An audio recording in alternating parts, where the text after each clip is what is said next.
Greetings and salutations, everybody. Welcome to the best damn movie-related show on the planet Earth, the John Campea Show, coming to you from right here on my YouTube channel. I am, of course, your host, John Campea, and it is an awesome honor and privilege, as it is every day, to have you, our international friends, join us as we talk about our favorite things in the world, movies, movie news, a little bit of television. And, of course, joining me today on this glorious day is the one who brings light and sunshine into the soul of our lives. It's one Mr. Robert Meyer Burnett. Robert, how you doing today, sir? John, it's all, after these introductions you give me, I mean, no matter what else is going on in the world, it just puts me in a happy place. So thank you for that. You never need therapy. You'll never need therapy. You just need to come on my show and we'll do some positive self-affirmation.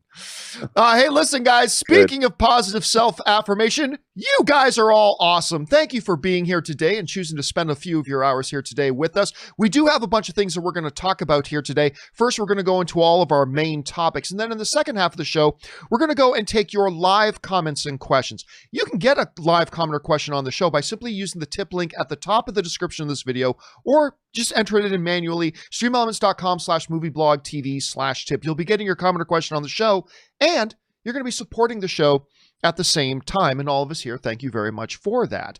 Now, before we get into our main topics today, there is one thing off the top that we should get into. And that one thing off the top is this. You know, one of the more celebrated comedies of the last numbers of years, when you go to people who and ask them like, hey, what's kind of one of your go-to comedies? Not everybody, maybe not even most people. There are a whole bunch of people out there that will say the Seth Rogen produced comedy Superbad. That's one that has been very, very popular with a lot of people. And for a number of years, some people have been asking, why haven't they done a Superbad follow-up? I mean, the first one was certainly good. We got a lot of good feedback on it. It made an okay amount of money. Why haven't they done a second one? Well, apparently Seth Rogen has now come out and said, not only are we not going to get a Superbad 2, he kind of explains why. He goes into his rationale as to why you're not going to go see a Superbad 2. And this is what he said. He said the following, and this makes sense.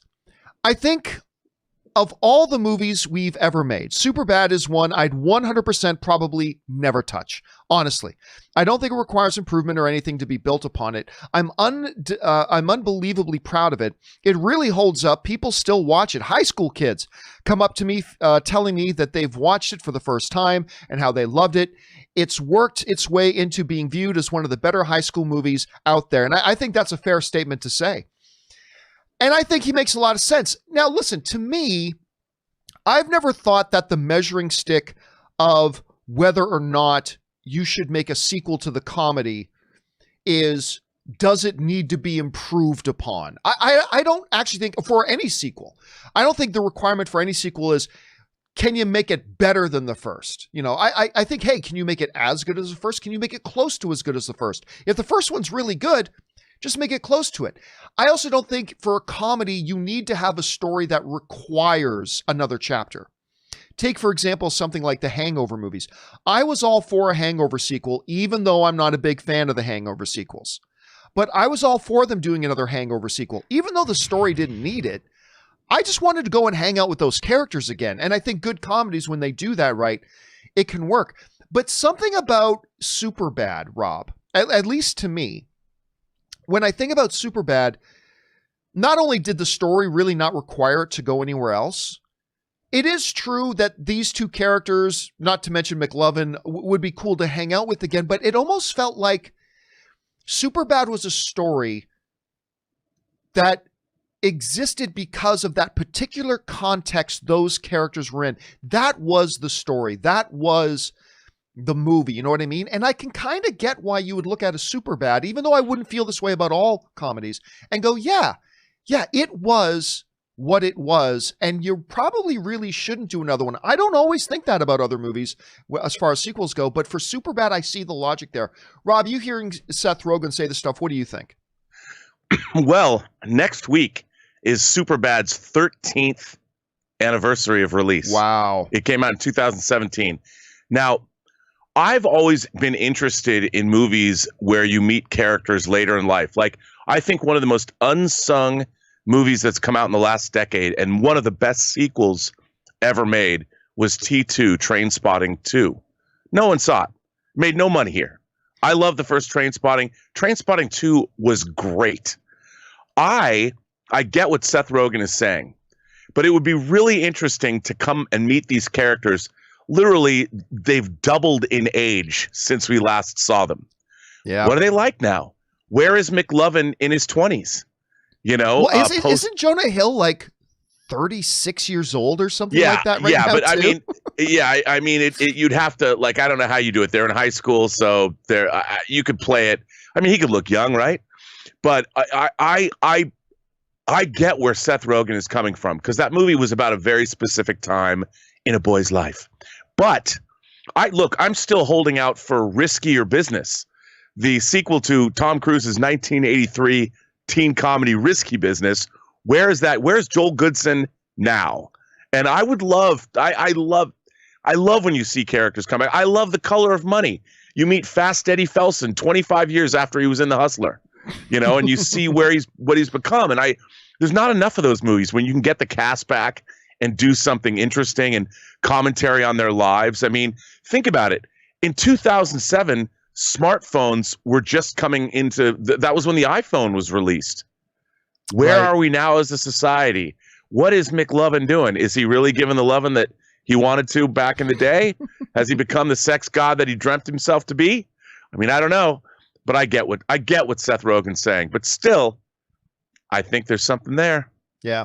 And of course, Rogen has just been getting busier and busier between all the television properties he's doing. He's getting very heavily involved as a producer in a lot of stuff. So there just may not be time for him to do anything else with that as well. But I can't wait to see his new movie when he plays the dual roles, the 100-year-old Jewish guy who gets American Pickle. American Pickle. It looks, I haven't seen it. It looks great. I've heard it's not good.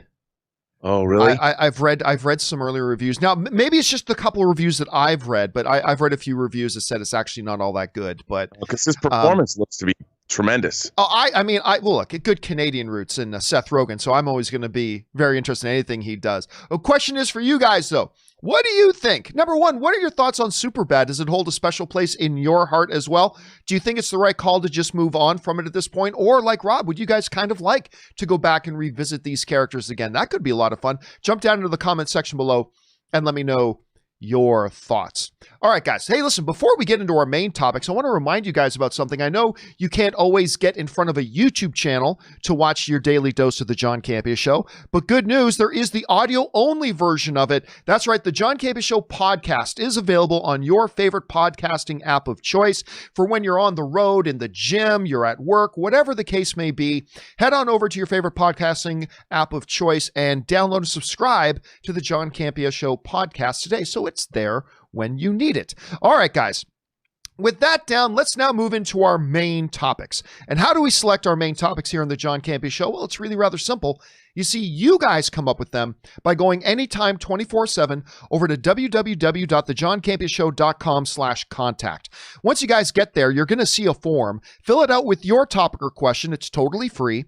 Hit submit, and then maybe, just maybe, you might see your submission featured as a main topic here on the John Campea Show. With that down, let's get on to main topic number one. And our first main topic today gets submitted to us by Storm Johnson, who writes, I saw that the DC Fandom, interesting name, guest list was released a couple of days ago, and I noticed that Ezra Miller's name was unsurprisingly on the list. However, what is surprising to me is that there has still been absolutely no word from both Ezra or Warner Brothers regarding the infamous video released a few months ago of him choking a female fan to the ground, which was confirmed to be real by Variety. Do you think Warner Brothers is hoping that fans will just forget this behavior or his behavior? And do you think fans should? All right. Thanks a lot for sending that in, man. And yeah, listen, there is no doubt that this whole thing about Ezra Miller has kind of become an issue. And it's certainly an issue for somebody like me. And I'll go into why it is an issue for somebody like me. When you look at the Ezra Miller situation, you can't just look at it in a vacuum. Now, what I'm going to say here first is, for those of you who are regular viewers of the show, you've heard me say this before, but I got to say it all again to kind of set up what my kind of thoughts are about Ezra Miller being at DC Fandom and why that might not actually be that bad of a thing. It might actually be a pretty good thing. And we'll get to that in just a second. So let's talk about this for a second. Let's set the context of this and why it is a problem for some people, including me to a degree.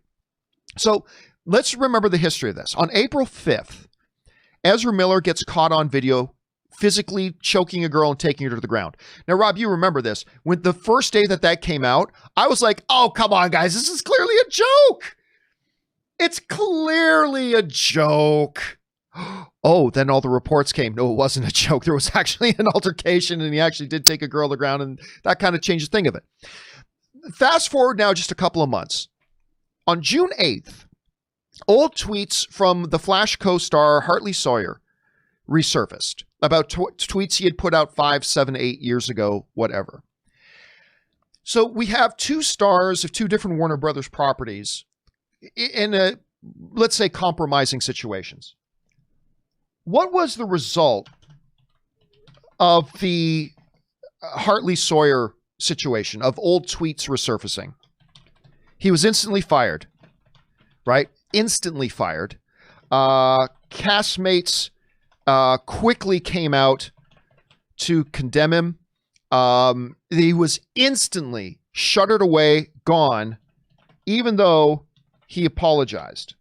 And that's fine. And listen, I have no problem that Warner Brothers decided to fire him. We've covered this ground before, right? I would have been cool with it if they addressed the situation and they worked with him and they kept him on. I have no problem with it that they decided for their company, this is not consistent with our values as a company, and they decided to part ways with him. However they decided to manage that, I was generally okay with. It would have been nice to see them take a little bit more of an understanding, because I'm not defending the stuff he tweeted in any regard. What he tweeted was really stupid. But it would have been nice to see him say, hey, we addressed this. We're going to take some disciplinary action. We're going to get him some help to talk about, anger management or how he deals with things like this. But we're going to move forward with him. We don't feel this is fireable. But they did, and fine. That was their choice. I have no problem with it. I have no problem with any way they would have gone. What is a little bit concerning, though, is when you look at the contrast in the results of the Ezra Miller situation. Caught on video, physically choking a woman and taking her to the ground. In the result of tweets, it resulted in instantly fired.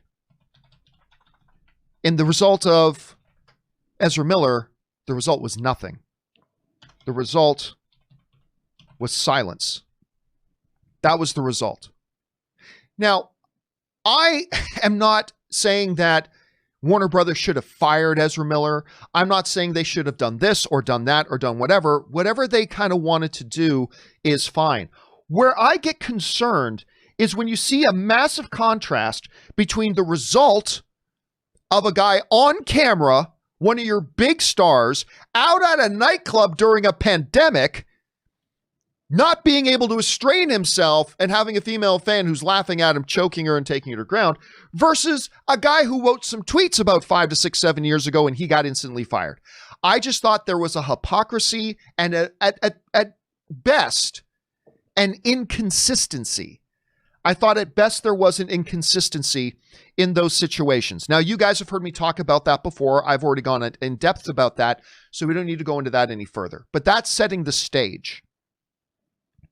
So now we come to DC Fandom coming out, and they have Ezra Miller is going to be there. I've had a number of you guys write to me really concerned about this, saying, why are they bringing Ezra Miller in?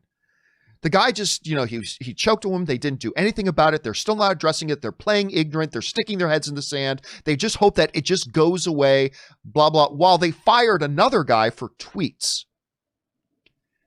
And yeah, that does look a little concerning. But Rob, I want to suggest that this might actually be a really good thing for Warner Brothers, for Ezra Miller, and for the fans. Because when you look at this situation, look who else is not going to be at DC Fandom. Jason Momoa is not going to be there, right? You've got, I believe, obviously we talked about the Henry Cavill thing, although we think he will be there, but officially he's not going to be there. Ben Affleck isn't going to be there. I mean, a lot of big names. So think of it this way. Warner Brothers could have easily not had Ezra Miller on there, and it wouldn't have looked suspicious at all. Because other big names aren't there, and he's not there. They could have just gone shh and quietly continued to sweep the Ezra Miller thing under the rug, right? But they didn't. They've got him coming, even though they had a very easy built-in excuse. Hey, other stars aren't going to be there, neither's Ezra. No big deal, right? But they have him going. Rob, I'm not saying this is what's going to happen. Okay, let me be clear. I'm not saying this is likely. I'm not saying this is what's going to happen. But I think it might suggest something really smart. Having Ezra Miller there when they didn't need to have him there, could this point the fact that maybe at DC Fandom, Warner Brothers is going to use the platform of DC Fandom to address the Ezra Miller situation? Like, imagine if they're at DC Fandom and they say, hey, and Ezra Miller comes out and one of the first things he says is, look, guys, I need to address something that happened a few months ago. A few months ago, I did something that I am obviously not proud of and is inconsistent with who I am as a person. And I have talked with the other person involved in it. Hell, imagine they bring out that girl. Imagine that woman comes out too and says, we have talked this through. You know, it was a bad situation. We've made amends and we're all good, blah, blah, blah. And Warner Brothers comes out and says, yes, we instantly talked with Ezra. We decided to keep it behind closed doors, but we wanted to come out and address this here and say, we did take this seriously, but we have addressed it, blah, blah, blah. Listen, if Warner Brothers, and again, I'm not saying that's what's going to happen at DC Fandom, but if it does, I will be hella impressed. Because Warner Brothers could have easily, very quietly, just put out like a little press release, just a little press release. Maybe during a day something else big was happening, so maybe it gets buried. Say, yes, we acknowledge what happened with Ezra Miller, and we strongly condemn what he did, but we're working. But if they choose instead to use a big platform like DC Fandom to say, hey, listen, have Ezra come out and say, before we talk about the upcoming Flash movie, which I'm so excited about, I feel like I really wanted to come out here and address this and say, I apologize. It's not my character, blah, blah. Again, Rob, I am clearly not saying this is what they're going to do. I'm not even saying I'm expecting it's what they're going to do. But having him there when they clearly didn't have to because other big names are going to be there, maybe this is them really taking ownership of this and making a big positive step. I think it would be very, very smart on Ezra Miller's part. I think it'd be smart on Warner Brothers' part. And I think it'd be really good for the fans to see some consistency with how Warner Brothers is dealing with situations. That's just me. Rob, you see this whole situation. What is your take on it? And what do you think is going to happen here?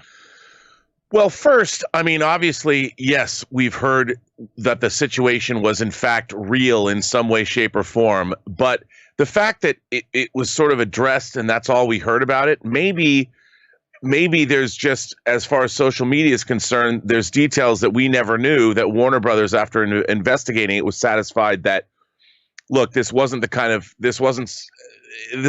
don't know, something was different than it appeared on social media. We don't know.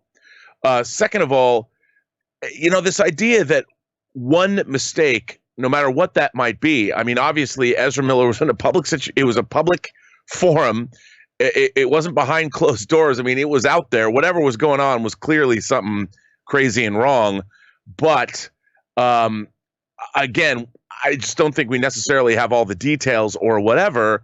And I also think that why we want to get rid or destroy someone's career over one transgression of something, and then we don't even have all the facts. We don't know what's going on, but yet social media will try and convict and execute people for one video clip or one, I don't know. It's crazy.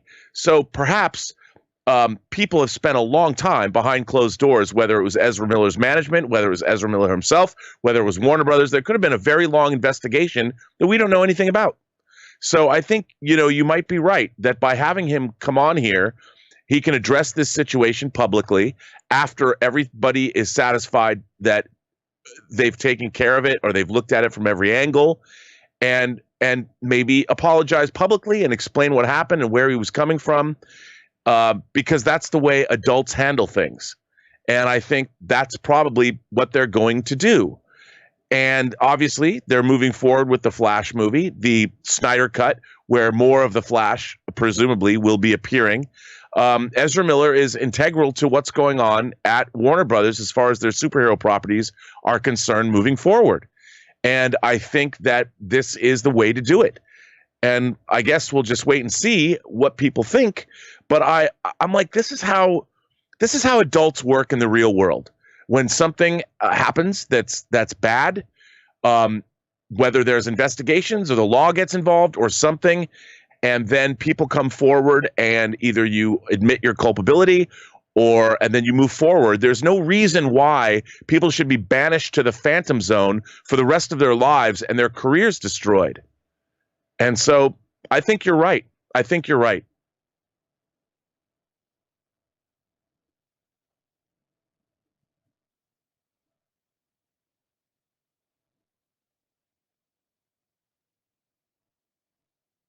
Right.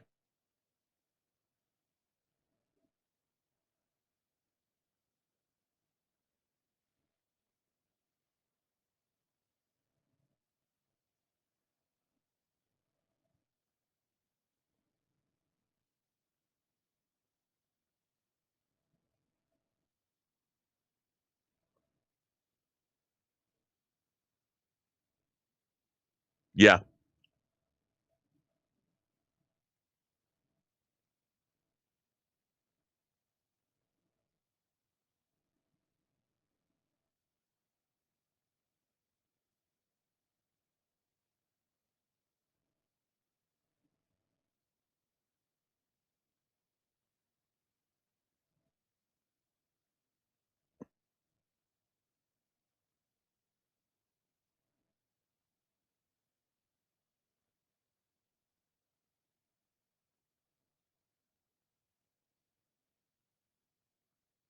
Yeah.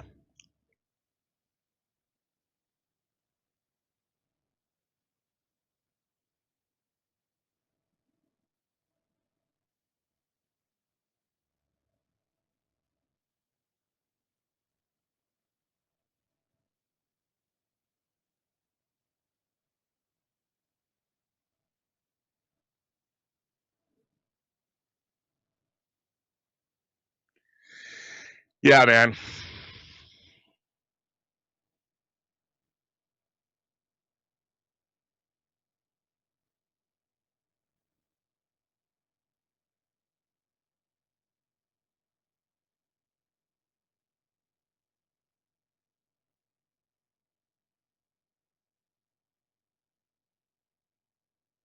No,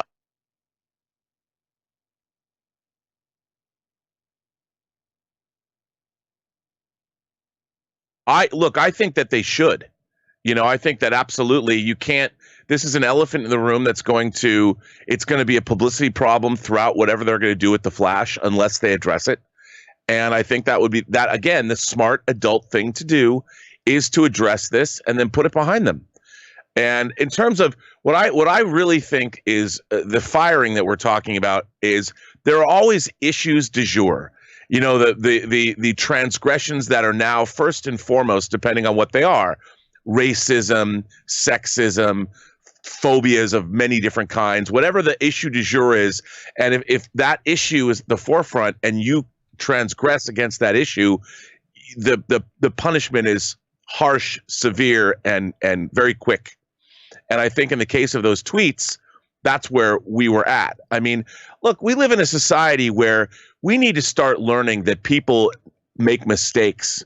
And if you're going to condemn somebody for something they said or did 10 years ago and not look at them where they're at now, you're not allowing anybody to grow and change and mature and learn anything. And that's where we're at. And we're in a really difficult, I think, immature part of our evolution as people. And it's in this social media era that we are so quick to judge and condemn. And I'm like, how did we become that way? Because all of us, John, have done things in the past that we're not proud of. And I'm just glad social media and people didn't have phones and Twitter and all of that when I was a smaller child. Because, man, when I was in high school and junior high and even college, I did some really stupid shit. And it just wasn't recorded for posterity. And I just think we need to grow up as a society. We need to be able to realize that people, they have to be given time to grow and change, man. Otherwise, what are we going to do? Every one of us is going to wind up in a stockade, condemned. Like a lot of people don't realize, and what they don't take into consideration, to your point, is the fact that, you know, the only difference between some of these celebrity people is that the general public doesn't care what's in your social media feed 10 years ago. The general public doesn't care what's in my social media feed 10 years ago, because if they were as interested, the crap they would find on you and the crap they would find on me.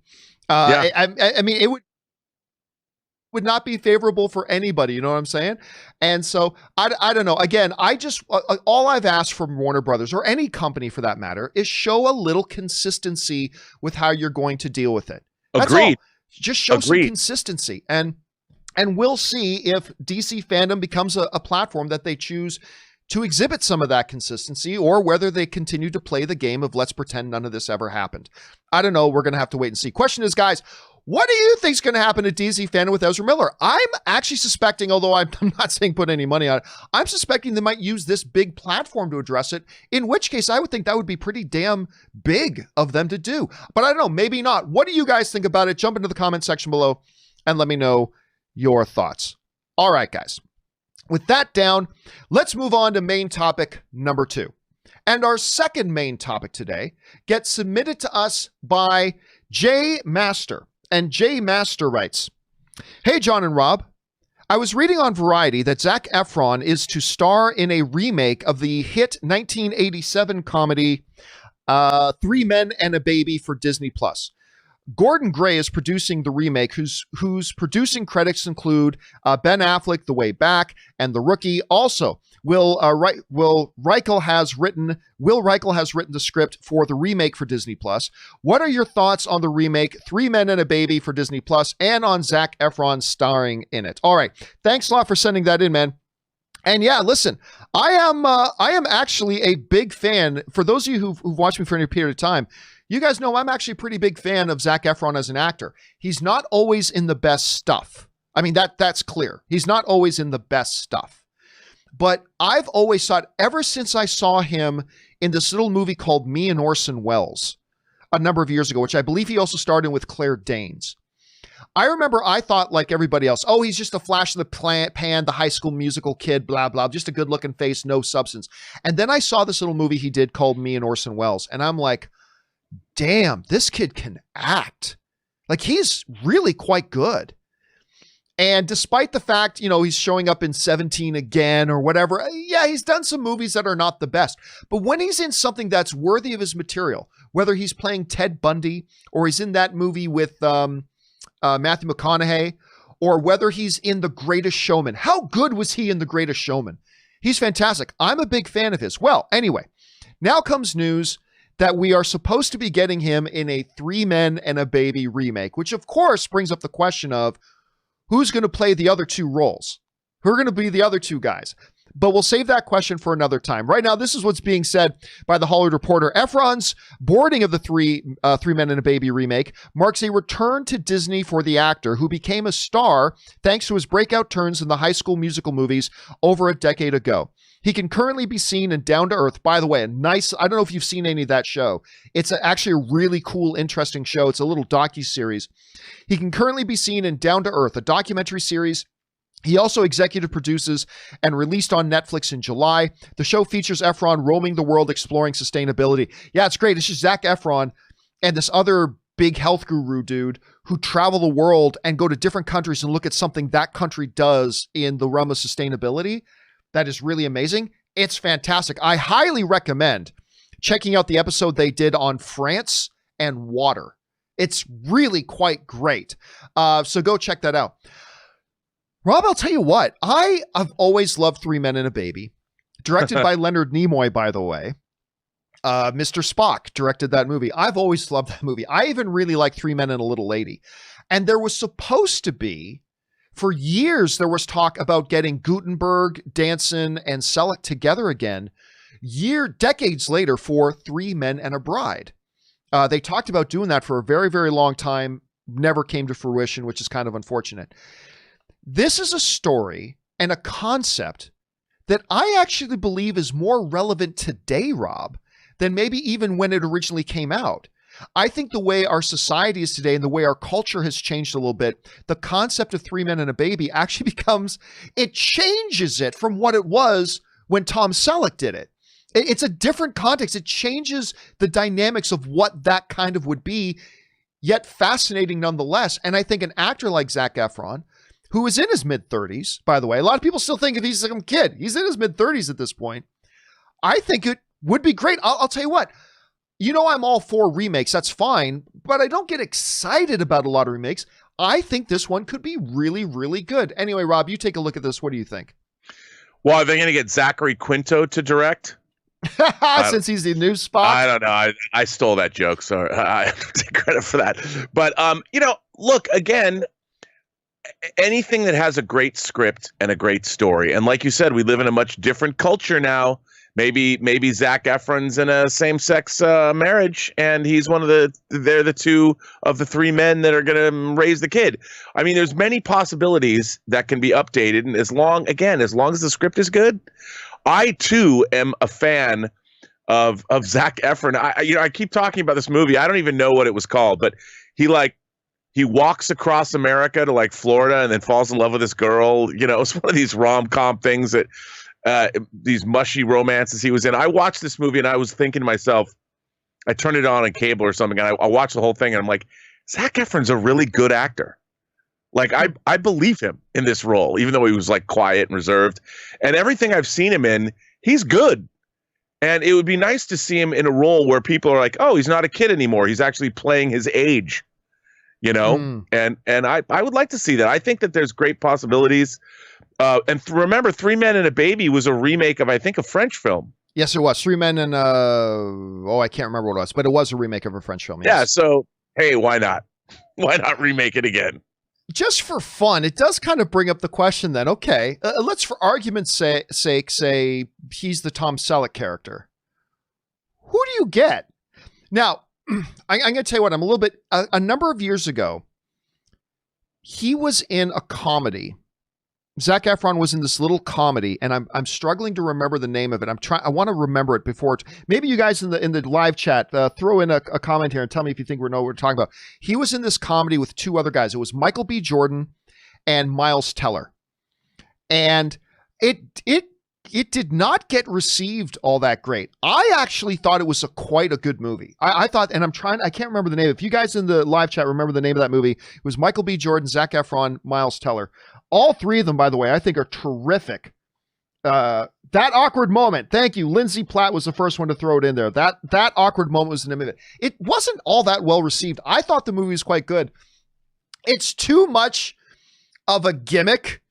But if they were to announce tomorrow that Michael B. Jordan and Miles Teller were going to be in Three Men and a Baby with Zac Efron, it can't happen. It would be too much of a gimmick because it's the same cast from the other movie. I'm just saying that's not a bad trio. That's not a bad trio to do that with. I'd be down for it. I don't know, Rob, can you think of anybody off the top of your head that you think might fit in well there with Zac Efron to do a Three Men and a Baby remake? Chris Pratt and Jake Gyllenhaal. That's not bad. That's not bad. Okay. I mean, I'm thinking about actors in their 30s, and let's see. Maybe you want to go even crazier? How about Oscar Isaac and Tom Hardy? Ooh. Although I think Oscar Isaac is mid-40s. I think he's 10 years or more older than... Maybe. He might be a little old for that. I don't know. I would just like to see Tom Hardy in some screwball comedy. Well, do you remember the one he did with Chris Pine? I think it was called Spy. Spy versus Spy, or the two killers. Yeah. And who was it? Reese Witherspoon. That was the object of their affection. That one. So yeah. I can't remember the name of that one. So we've seen him in that. Anyway, guys, question for you is: we got Zac Efron starring. For just two stories here. Number one, they're doing a Three Men and a Baby remake. Number two, Chris Pratt is Steve Guttenberg. Chris Pratt is Steve Guttenberg. And number two. We got Zac Efron. What do you guys think about this? Jump down into the comment section below and let us know your thoughts. All right, guys. With that down and out of the way, let's move on to main topic number 3, shall we?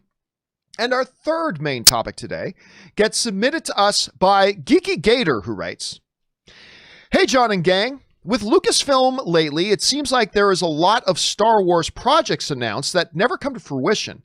I was beginning to think the Cassian Andor show may be another project that disappeared with very little news on it until Deadline reported that Adria Arjona has been, and I'm not sure if I'm pronouncing her name right, by the way, Arjona has been cast in the show, likely as Cassian's sister. What do you think of this casting and the future of the show?" All right, thanks a lot for sending that in, man. And yes, listen, I'll be straight up with you. I have seen very, very little of her and the stuff she's been in. I've only seen 1 or 2 of the things she was in, and it's usually a pretty small sample size. So I can't sit here and give any kind of an opinion about, I think she's a terrific actress, or I think she's a struggling actor. I mean, I don't know. To me, the news here is that there's news. The news is that there's actually news on Cassian Andor. Because listen, you're right. We've been getting a lot of news leaks and reports and official announcements, all this kind of stuff revolving Star Wars, but we don't actually see anything happening. Now, that's not to say that that any of the projects are going to be canceled, or that these things aren't going to happen. Not to say any of that at all. It's just, we've heard all these announcements and all these reports, but we don't actually see anything tangibly happening. Other than Mandalorian, we really don't have anything tangible at this point. And Rob, I remember back last year at D23, we had, this big announcement of Cassian Andor. We had the 2 main guys come out.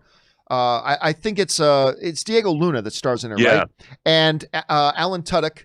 The 2 of them come out and talk about, they didn't release the official name of the show. They didn't want to give away any plot, but they came out and talked about, that was over a year ago. We've heard nothing about it since. To me, the story is, hey, look, guys, there's actually some life and some movement. And anything with that, to me, right now, I take as a very good sign. So if they're casting, that means they've got to be at a certain point, and maybe they're going to get cameras rolling on this soon. But I'm just so desperate for some good news out of Star Wars. I'll take it. So even though I don't know much about the actress herself, I'll take this as a good sign that they're at least moving forward. Rob, you've heard this news. What's your take on it? Well, first of all, I think she's good casting, and I'm excited. I mean, I like the idea, of all the stuff that they've done since Disney took over Star Wars. I think I like Rogue One the best. So I like the idea of delving into the rebellion. I really liked that aspect of Rogue One when we got a glimpse of the inner workings of the rebellion and how that all worked. And I think what a great idea. A Star Wars, a spy series, an espionage series set in the Star Wars universe. I mean, I'm in. Count me in. I think that could be awesome. And doing it as a prequel series, I mean, showing how the rebellion wound up where they wound up. I mean, I think that's an irresistible idea, especially as a series, and I want to see it. So it's nice to know that they're pushing forward. It's funny because this woman, she could become very high profile very quickly.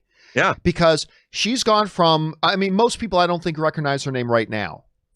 But hopefully, a year from now, she will have been the star of a Star Wars series and a star of a major comic book film in Morbius, because she's got Morbius coming out. She's appearing in Morbius.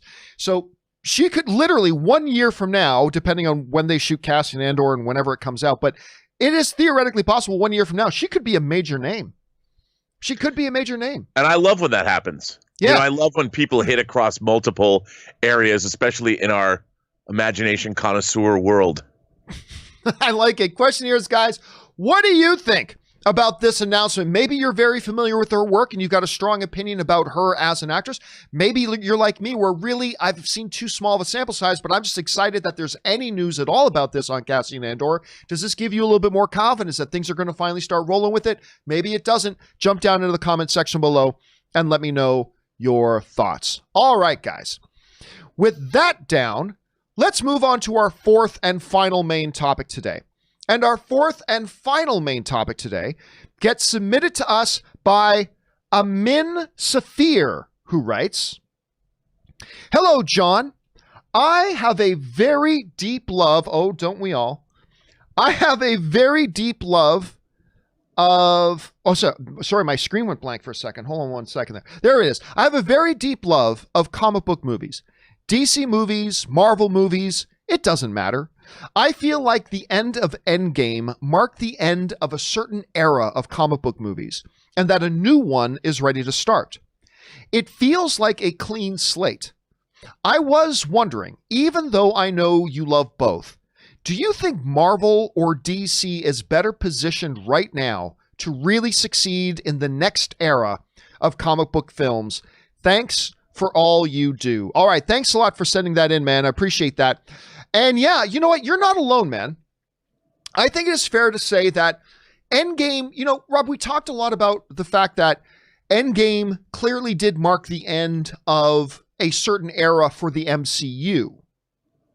But I think in a grander scheme, you can kind of step back, and I think Min is right. I think it did also kind of symbolically mark the end of a certain era. We had this incredible era of comic book films that kind of started the resurgence of the genre with X-Men.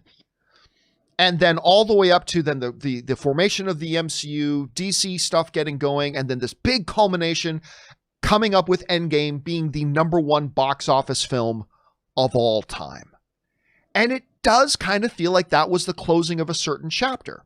And it feels like we're entering into a brand new chapter. What follows up this golden era of comic book films that we've had?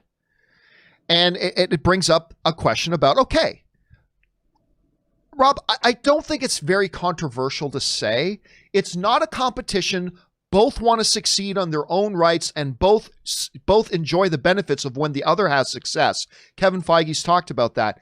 But, it does kind of raise the question for us as fans, and Amin, I think, worded it really well. Who's kind of in a good position right now between DC and Marvel? And I think if you were to look at it in competitive terms, which we shouldn't, admittedly, but we're fans, so it's what we do. I don't think it's a big stretch, and I even think a lot of very, very diehard DC fans will admit that, hey, round one, that goes to Marvel. If you want to look at the previous era, in the three main measurements, right? Audiences' reactions were better with Marvel films, the critic reactions were better with Marvel films, and the box office results were better with Marvel films.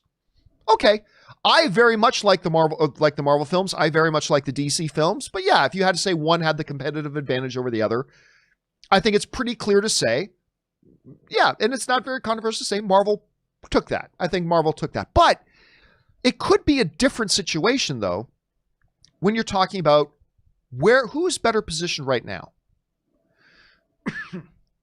And I'm going to say something that maybe a lot of people might find surprising. I actually really like the position that DC is in right now. I really do. And I would still go so far as to say, I kind of prefer the position that DC is in right now as opposed to Marvel. I'm not saying Marvel's in a bad spot. I'm not saying that at all. I'm not saying DC is great now and Marvel sucks. I'm not saying that at all. But think of it, let me give you a quick little sports analogy, because you guys know I love my sports analogies. Think of it in this terms. Right now in our history, the LA Lakers are clearly a better team than the Chicago Bulls. Okay, just right now, they just are. But let's say this week, the Bulls are on like a 5-game win streak. They've got a new rookie. They got a new free agent they just signed that's coming in this week as well to bolster the team. And this rookie who's been injured, he's coming back off the IR, and they're on this win streak, and things look really good for them right now. Meanwhile, the Los Angeles Lakers, who might be the better team overall, they're 3-3 in their last 6 games. LeBron James, it looks like he's suffering a worsening back injury, which isn't looking too good. Anthony Davis is out with the flu, and the coach just resigned. Okay, maybe the Lakers are still the better team, but you kind of like the position that the Bulls are in right now. That's how I kind of feel with Marvel and DC. Let me tell you why I kind of like where DC is right now, even more than I like the positions Marvel's in. And then we can have this discussion about what you guys think. But here's kind of my thoughts on this. The main thing for me is the idea of momentum. I think momentum's a real thing in movies. I really do. I feel like momentum's a big thing. And you look at where is DC right now? Well, what are they coming off of? They're coming off of Aquaman, which was the DCU's first billion-dollar film. They're coming off of Shazam, which wasn't a huge box office hit, but the critics and the audiences loved it, right? I'm going to put an asterisk beside this one. Harley Quinn. Now, granted, I did not like Harley Quinn.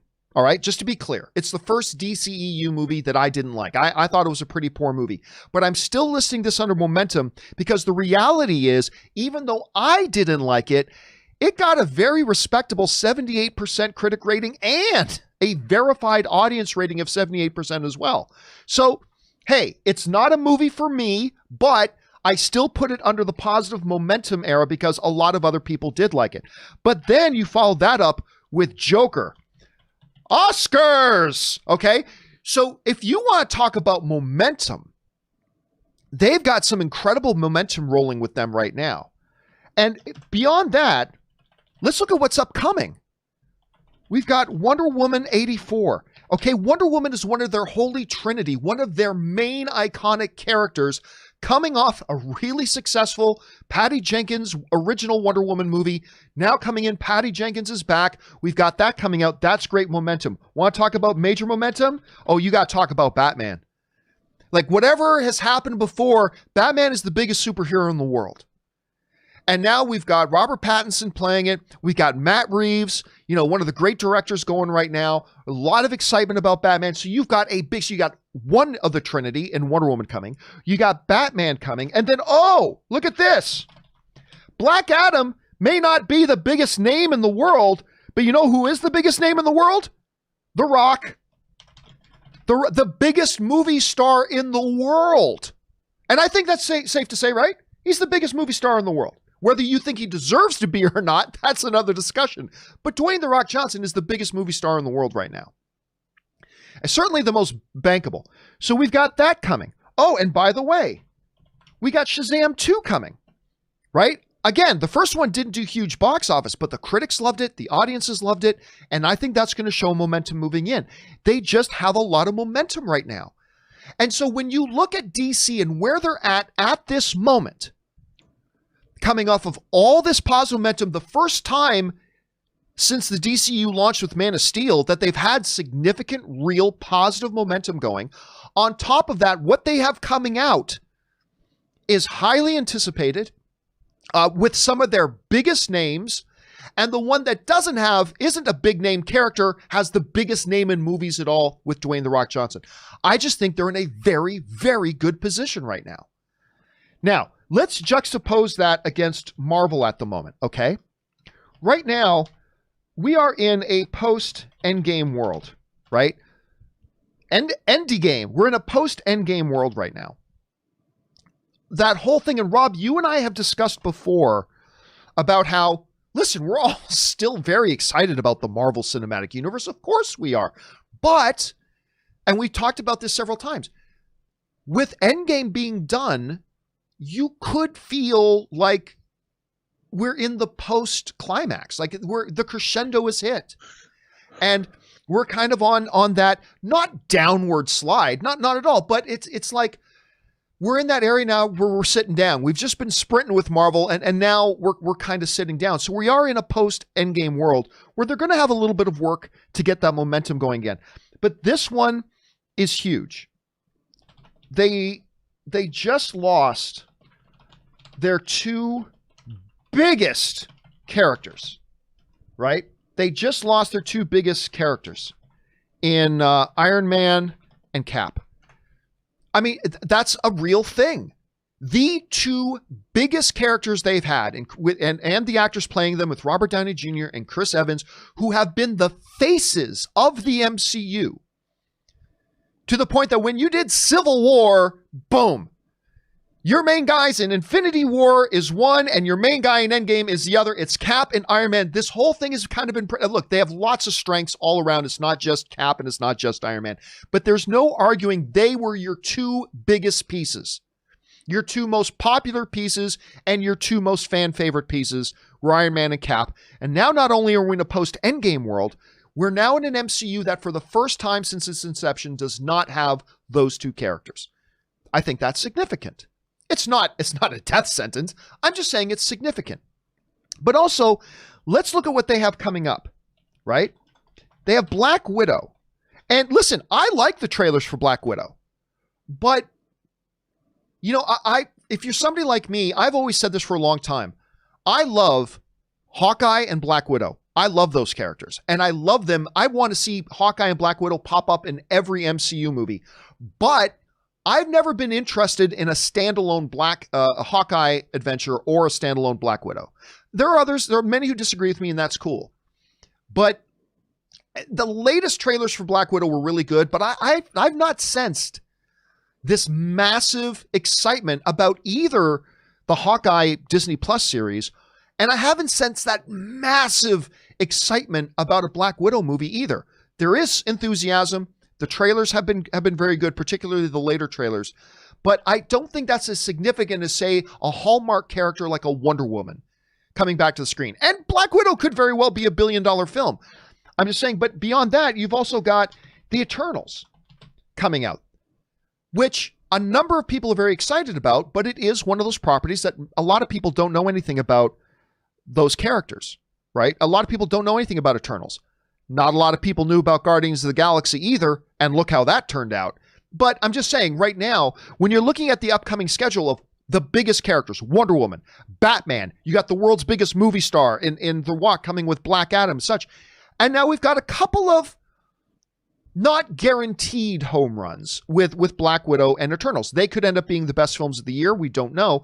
I'm just saying in terms of that. But when you look at Marvel's situation right now, we're in the post-Endgame world. They've got some in sports terms, we call those rebuilding years. A team has just won 3 championships in a row, but now all the contracts have expired and they've got to rebuild the team now. I feel like Marvel's in a little bit of a rebuilding stage right now where they're rebuilding their momentum.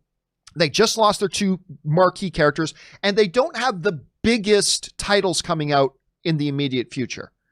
That doesn't mean they can't crush it. I'm not saying that at all. But I'm saying when you look at the 2, I think there's some pretty good stuff to look at. I do want to say one other thing, though, about, in case you're thinking I'm being too DC fanboyish here. I want to mention there are still a couple of legitimate concerns about DC and where they're at right now. There are still a couple of concerns. And the first one I'm going to say is they rarely stick to the plan. DC has a history of having all these big plans and all these announcements. Rob, you remember, because I remember I was on Movie Talk when this, you know, the head of Warner Brothers had this big shareholders call where they announced, we're doing this Cyborg movie and we're doing this Green Lantern movie and we're doing this and this and this and this and this and this. And within 12 months, 90% of those projects were dead and gone. They were doing Justice League 1 and they were already planning Justice League 2. Well, where's that? You know, DC does have a history of not sticking to the plan. Okay, so that is a concern right now. I'm not going to say it's not. The other thing is this. Instability in leadership. In the last little while, because you look at something like Marvel, they've had Bob Iger as the chairman of that thing forever now. You've had Alan Horn as the head of their movie division forever, and you've had Kevin Feige captaining the ship of the good USS MCU. And that has been the case for over 10 years in the MCU doing. But what's gone on over at Warner Brothers? We've had CEO and chairmen and presidents of certain divisions totally doing a swap over. We had one dude kind of overlooking the DCU, and then kind of Jeff Johns, and there was kind of a triumvirate with Jeff Johns, a couple, I guess now these guys are running the DCU, and then they moved into something else. And right now they're in a pretty good spot with Walter Hamada, who's doing a pretty damn good job there. But that hasn't been a long-term thing. There's been some inconsistency with leadership there. I think there's the other big thing is no guiding vision. There's been no guiding vision. Like you look at, I'm not trying to compare everything to Marvel, but when you look at Marvel, they've had Kevin Feige. He's had a singular guiding vision. And that has kind of been something that has been missing. And that leads into the last concern I have, which is just overall inconsistency. And I think, Rob, where that inconsistency comes from is the fact that Warner Brothers boasts, yeah, we let each director kind of decide what they want their own movie to be. Well, that sounds good, but the problem is without one person with one vision kind of having final say over everything, you're going to get some movies that are good and you're going to get some movies that are terrible. And it's constantly going to do this. Whereas Marvel have had better films and less great films, but there's been a general consistency in the quality of the Marvel films overall. Whereas you can get, Harley Quinn and you can get Joker, and so it's kind of like that. So I still really like the position, Rob, that we see DC in right now, as opposed to Marvel. If I had to pick which one do I think is kind of in the better position right at this moment, I got to say I really like DC's position, even though I still have a little bit of concerns. That's not to say Marvel's not going to do great. Hell, it's not to say Marvel may not blow DC out of the water in the coming year or two. But I really do like where DC is right now and the way they've positioned themselves. I think they've been doing some really good things lately. Anyway, Rob, I've set all that up. When you're looking at DC and Marvel right now moving forward, not who's the best overall, not who is, but who do you like the way they're positioned right now? How do you see things? Well, first of all, I should say that I have loved the MCU, and I think that they've done a phenomenal job. And the Infinity War and Endgame watched together are wildly, amazingly entertaining triumphs of fantasy filmmaking. But that said, what DC has done, if you look at, let's just take Wonder Woman, Aquaman, and Joker as three, and you could take Harley Quinn, which I really, like you, not a fan of, but still, these movies are very interesting, sort of unfettered at being part of a group. They're not, the Joker takes place in a different universe than Wonder Woman.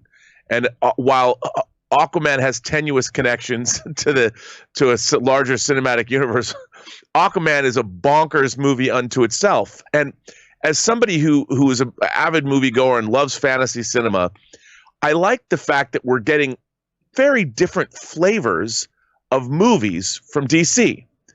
And I can get excited about these films not as being part of a cinematic universe, but as standalone movies that are going to show me stuff I've never seen before.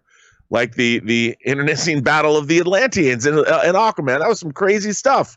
Now, that's one thing, and I think that's great. So what I have come to love about DC now is you just never know what you're going to get. Shazam feels different from Wonder Woman, feels different from Joker, feels different from Aquaman, and feels different from Harley Quinn. And you go to the movies and you're like, every one of these films is going to be a different experience. And it's going to take you places where, like, dude, when we saw Joker together sitting in that theater, I was like, I can't believe they got away with an R-rated movie about the Joker that's like this. Yeah. I was like, wow. But with the MCU, I know that I'm getting part of it. I'm getting another part of the quilt, or a larger bit of the tapestry that I already understand. And I think, like you, the Marvel Cinematic Universe peaked. It ended its season, or it ended its decade. And the question now is, what are you going to show me that is going to keep my interest, but it's going to be significantly different than what I've seen before? Because DC is doing it with every other movie, or every movie, but Marvel now has to do it with the next 23 movies. So what are you going to show me? Now, I have to say, I am really excited for Eternals. Only because, one, I'd like the source material, but I think Eternals hopefully is going to chart a new direction. I've heard that we're going to see it span 1,000 years or something, more of a Lord of the Rings vibe. I have no idea, but I know that the Eternals, the Deviants, the what they're delving into can be much more of the way Aquaman was really wacky and goofy. I'm not saying Eternals will be wacky and goofy, but Eternals could be far more operatic and much different than what we've seen before in the MCU. So I'm thinking that's what they're going to have to do. I mean, Black Widow to me looks, again, like the final postscript to the Marvel Cinematic Universe. It's a prequel, obviously, so I fully expect that it's going to fit within the 23 movies of what we've seen before.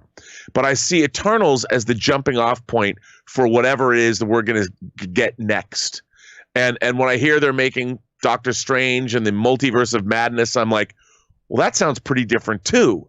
So I think the Marvel Cinematic Universe, I expect it to spin off into crazy new directions. But if it doesn't, I have to say, hearing about a Flashpoint movie that might have Michael Keaton as Batman, that's what I loved about DC Comics, reading them as a kid.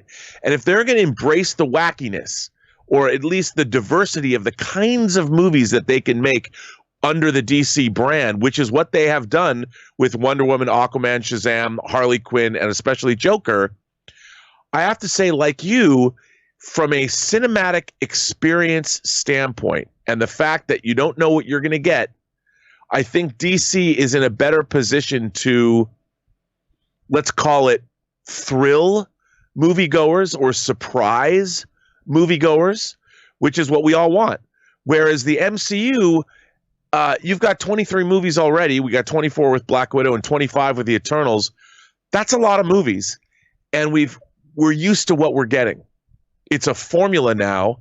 It is a pattern, and it is something that we already can anticipate. Whereas DC, when I sit in when I put my butt in a seat to see a DC movie, I don't know what the hell I'm going to see, and that's exciting. Exciting, sometimes worrisome. But I'll say one other thing that I forgot to mention about something that I really like about DC's position right now over Marvel's. DC does not have a slavish commitment to cinematic universe, and I think that's there are some, because I remember when they first announced Joker, it's like, wait a minute, it's not going to have Batman. What? Like, how does this tie in? But we saw there was a Joker in the. They went outside of cinematic universe, and there were some people who were like, well, if it's not in the cinematic universe, what's the point? The point is you can make some great standalone movies without having your hands tied. Academy Award winning movies. Yeah, Academy Award winning movies. And not that I think that every other movie has to be outside of cinematic universe, but I just love the fact that DC has shown that, hey, we're willing to go outside of the bubble creatively and do something that's a great standalone movie. And right now, we haven't seen Marvel be willing to do that. Like, give us a movie about one of the great characters that has nothing to do with the MCU. Just make them a unique character in their world and, go for it. But I kind of like that DC's doing that. Again, it does leave you in a position where you walk into a Marvel movie, you're pretty damn sure you're going to have a good time. You walk into a DC movie, you might have your mind blown, or you might go, what the hell were they doing? It right. Could be one of the two, but you're right. It makes it exciting because you never know what you're going to get. So that's a good point.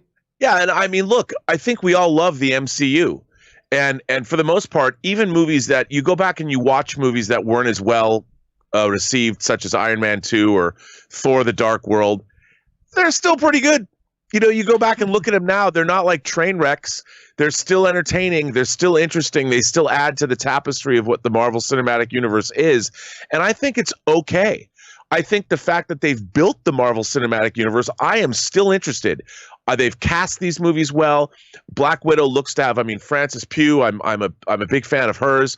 And I think that the Marvel Cinematic Universe continues to deliver great entertainment. Great entertainment. And I think that the DC universe is delivering great entertainment because they've stopped trying to compete with Marvel. And so we're going to get two great tastes that are different from each other. I think that's good. Yeah, I think for the first time, Rob, we are in a position right now where we've got, wow, Marvel's on a roll and DC's on a roll. And the winner, once theaters are open, is us. Yeah, once the theaters are open, whenever that's going to be. And then also remember what we haven't mentioned, that Marvel is delving into these limited TV shows. Yep, which gives them a whole new dimension. We're going to get WandaVision. We're getting Falcon and Winter Soldier. We're getting Moon Knight. We're getting She-Hulk. We're getting all of these things. Loki, Miss Marvel. And that's something else we've never seen before. Yeah. So how is that all going to work? And I think that's really exciting too. In an ideal world, Rob, you got two different companies that are forcing each other to innovate and keep moving. And again, the winner is us. Question is for you guys. I know it can be a controversial question, but I think if you acknowledge that, hey, we just all love comic book movies. Doesn't matter which corporate title is on it. But which one do you kind of think might be positioned right now? Maybe you can think of a bunch of points that Rob and I didn't bring up and maybe we didn't think about. Maybe you totally agree with us. I actually wanted to make that the topic of today's question of the day. So I jumped into the community tab on our YouTube channel just before the show started. Right now, just about 5,000 of you guys have voted on this, and it is way closer than I thought. I thought it was going to be like 90% Marvel, 10% DC. But right now, I asked the question of the day, in terms of movies and where they each are at the moment, right now, between DC and Marvel, who's in the better position right now, not who's the better company overall. And right now, almost 5,000 of you guys have voted, and it's way closer than I thought. Right now, 59% of you think Marvel is in the better position right now, but 41% of you are saying that you think DC is in a better position right now, kind of like I do right now. And Rob, I gotta believe that if we did this poll a year ago, I got a feeling this would be much more slanted. I have a feeling that poll would be much more slanted a year ago. But right now we are where we are. Question for you guys is, what do you think about all that? Jump down into the comment section below and let us know your thoughts. Okay, guys. With all that down and out of the way, we're now going to move into the live questions and comments part of the show. Of course, you guys can get a live question or comment on the show simply by using the tip link in the description of the video, streamelements.com/movieblogtv/tip. You'll be getting your comment or question addressed, and as long as it's within reason, and you're going to be supporting the show at the same time. So let's dive over into it.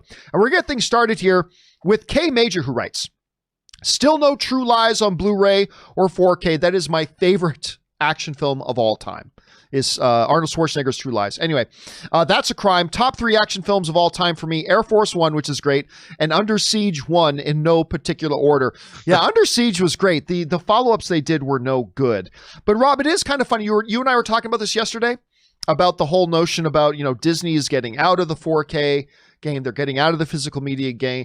Do you think we might get some of these greats out on these types of discs for people who like to collect the physical media, or do you think maybe the clock's run out on them? What do you think? Well, look, I know when I first looked at Disney Plus, when I turned it on and started to go through the app, I'm like, this is a physical media killer for Disney because it's a repository for all of Disney's films. Now, sure, they have Hulu, they've got Touchstone and Hollywood Pictures movies they're licensing out. So I figured, okay, I'm at peace with, I was at peace with that because I have a lot of Disney movies, but I'm like, if they're all in one place, and I know that the Disney catalog is not going to disappear from Disney Plus, I can make peace with that. But you know what? I've waited for True Lies, and I've waited for especially the director's cut of The Abyss since the advent of the HD format. Yeah. And there are 4 Lightstorm films, the James Cameron's company Lightstorm, that have not been released on high definition disc on any disc format in the US. There's True Lies and The Abyss, obviously Cameron's films. There's also Steven Soderbergh's remake of Solaris, and there's Catherine Bigelow's Strange Days.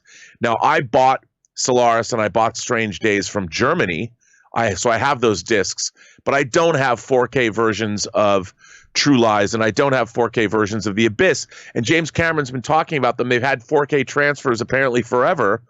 And to think I'm not going to be able to get Aliens on 4K, and I have Alien on 4K, and I'm not going to be able to get any more Fox titles, really depresses me, because streaming is just not quite yet up to snuff.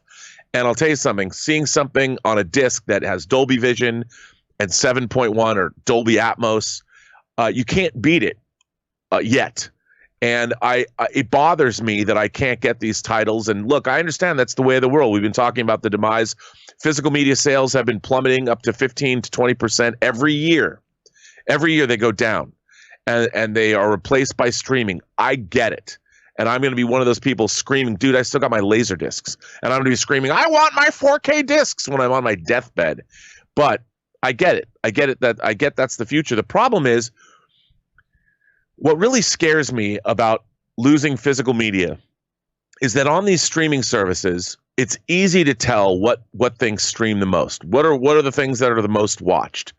And our cinematic legacy, as every year goes by, people are watching older movies less and less and less because they're interested, like everyone is interested in their contemporary times. There's always going to be people that like the past, but our cinematic legacy is eventually going to be wiped off these servers because, well, only 20 people watch Casablanca every year because, in 2040, who cares about movies that are almost 100 years old? And I see that is the real scary thing to me, is that as every year goes by, we're further and further away from our cinematic legacy. And I hope that all of these companies make sure to archive their films and at least put them out, get every movie out and promote our history, because if not, we're going to lose it. I got to admit, while that would be terrible, I'm not terribly worried about it. I think part of the reason I'm not terribly worried about it is because as every year passes and storage gets bigger and bigger and hosting gets cheaper and cheaper and all that kind of stuff, I don't know that it's actually going to be, like, if it were to happen, that's a major problem. Yeah. I'm not terribly worried about it happening. Here's the other thing too. If somebody has never seen, I don't know, let's take Peter O'Toole's My Favorite Year, which is like one of my favorite Peter O'Toole movies. Which just got released by Warner Archive last year. I didn't realize that. I love that movie, right? But if somebody hasn't seen it, there's no way they're going to go out online and start looking for a physical copy of that movie. But maybe someday if they hear me talking about it, they go, "Oh, My Favorite Year, huh?" And just, if they can go to their streaming service, say, "Oh, well, there it is. Okay, I'll see what Campea is talking about." I mean, it kind of exists, but but you're right. I mean, if it comes to the point where it's like, well, we've only got so much storage space, so we're not going to have these old movies anymore, and then there's no place to get them physically either. I mean, that would be a problem. Yeah, but I think it's not just. We're now living in a world where corporate interests on a spreadsheet, they're going to look at things and go, well, no one's watching this movie anyway, or in the last 5 years, people have only watched, even though it's a classic, we don't have an audience for it because audiences, as they move forward, as time goes by, how many people, think about it. How many people are reading books that were written 400 years ago? Every year that goes by, we move further and further away from people interested in the past like that. And I understand, because time marches on. I get it. But as a fan of cinema, I just see that our cinematic legacy is going to be left by the wayside because the corporate interests that run these things are going to look at the numbers, and the numbers aren't going to be there. The numbers are not going to support, ultimately, the cost that it takes to preserve these films. And they're going to be like, nobody cares, so why do it? But yeah, my hope, the protection against that is going to be, it's not really going to cost anything to still have it on the server. At least that's what the hope is. All right, listen, we spent way too much time on that. We have to keep flying here. Cameron Mann writes in, did you guys hear about Aaron Ashmore playing Lamplighter in The Boys Season 2? I think that was Sean Ashmore. Yeah, Sean. He does have a brother. They're both really good. Of course, the funny thing about that is now you got Ashmore going from playing Iceman and X-Men to now playing Fire in the Lamplighter, who we never got to see in season 1, and I'm excited about it because I like both the Ashmore brothers, to be honest with you. Yeah, I like both of them, so I'm really excited about that. Not to mention just that we're finally going to get to see Lamplighter in it, so I think that's great. Thanks for writing that in, Cameron.